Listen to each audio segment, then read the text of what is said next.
আমরা সবাই প্রতিদিন কোনো না কোনো কাজে ব্যস্ত থাকি বা ফোনের পিছনে অনেকটা সময় নষ্ট করি, আবার বিভিন্ন টেনশনে থাকি যেগুলো আমাদের শরীর চুপচাপ সহ্য করে যায়। আর আমরা নিজেদের সাথে এতই ব্যস্ততা দেখাই যে অন্তত 30 মিনিটও আমাদের শরীরের যত্নের পিছনে আমরা দিই না। তো চলুন আমরা আজকে একটা ছোট অভ্যাসের সাথে পরিচিত হই।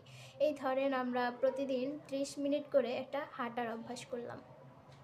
প্রতিদিন যদি আমরা 30 মিনিট করে হাঁটার অভ্যাস করি, এতে দেখবেন আমাদের হার্ট শক্তিশালী হবে, তারপর হার্ট অ্যাটাকের ঝুঁকি কমে যাবে, আমাদের রক্ত চলাচল স্বাভাবিক থাকবে, তারপর ডায়াবেটিস বা ব্লাড প্রেশার এটাও স্বাভাবিক থাকে। যেমন শরীরের রক্তের শর্করা কমে যায় আর আমাদের ব্লাড প্রেশারটা স্বাভাবিক থাকে।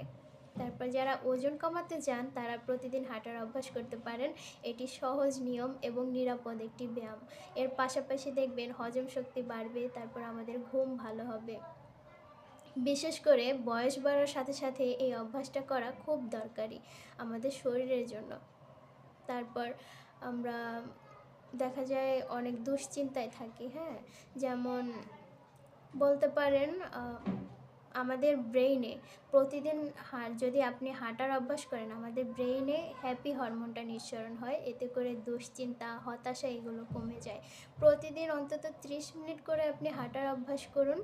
আপ দেখবেন কোনো ঔষধ নয়, কোনো খরচ নয়, কিন্তু আপনার শরীরের জন্য এটা বড় একটা বিনিয়োগ। আপনি আজকে থেকে শুরু করুন আর নিজের জন্য অবশ্যই সময় বের করুন।